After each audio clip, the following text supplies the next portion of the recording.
the Republicans are not going to vote for any budget that increases taxes, and the Democrats are not going to vote for any budget that cuts any programs. So how do you go from there? How do you?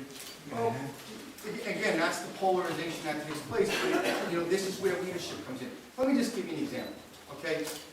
And I'm one of the Republicans that went on TV a long time ago and said that I was foreclosing loopholes, even though Grover Norquist, far to the right, said that I would be violating, that's still raising taxes. I disagreed with him. I think that we should simplify our tax code. I said that from the very beginning. I think we should get rid of some of the loopholes and things like that. But it's not, people say, well, President Romney, or Governor Romney, soon to be president, just didn't put out specifics of what he would cut. Do you know why? Because he has leadership. He knows that that's not his job to jam down the throats of the Congress exactly what exemptions that he wants. It's the Congress's job. That's why we have a committee called Ways and Means. So how do you think Ways and Means and members on both sides of the aisle would appreciate it if the governor came in as president and said, by the way, this is the plan and you're going to like it, you don't get any input.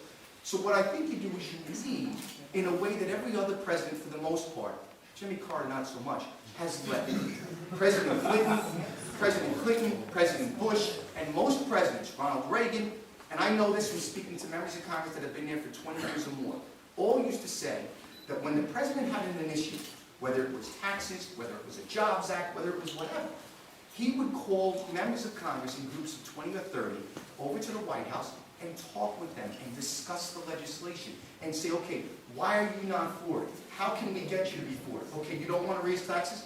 How about we just do a real millionaires tax, like the Buffett rule? It's literally, if you make over $1 million, we can raise taxes. Can you deal with that if we get these in cuts? You negotiate and you deal on a level one-on-one so that the Congress feels that they have input. This president doesn't do that.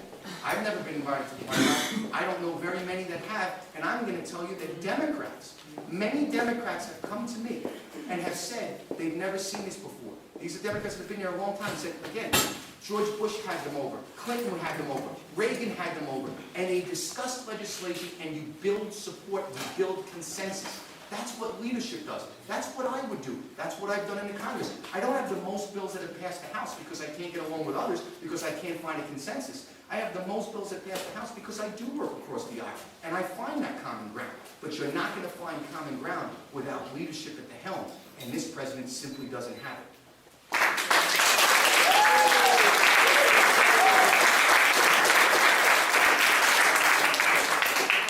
I got out of saying that similar people hang out with similar people. Doctors, teachers, policemen. It's been reported in every publication, the New York Times, the Daily News, the New York Post, the Staten Island Advent, that many of your close business associates and close confidants and friends have either been indicted or mob ties.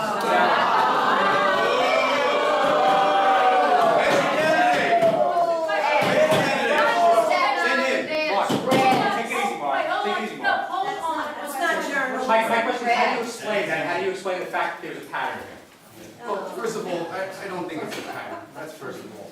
And second of all, look, everyone knows the media is biased. Everyone knows the media is Post everyone knows that. So if you're going to say that I'm supposed to worry about any friends, associate, how can you say that because I have a business partner that knows someone that did something wrong, that reflects on me?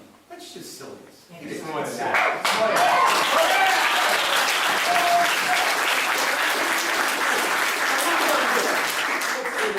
The vast majority of my friends, since you want to go down that road, okay, are military people, like myself, Marines that risk their life for it.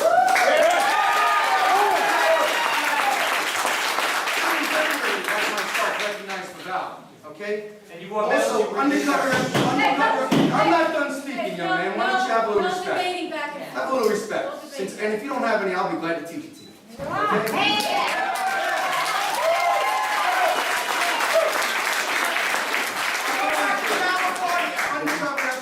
Like myself that went against the mob, risked my life wearing a wire and a camera, NYPD guys. Those are the vast majority of the people I know are either cops, firemen, FBI agents, or military types. That's the vast majority of my friends. So you know what? You want to meet my friends? I'd be happy to introduce you to them because I'm proud.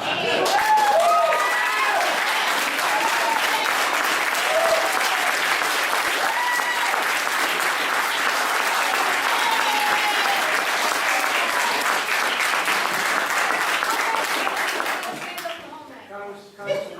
Thank you for being here. I want to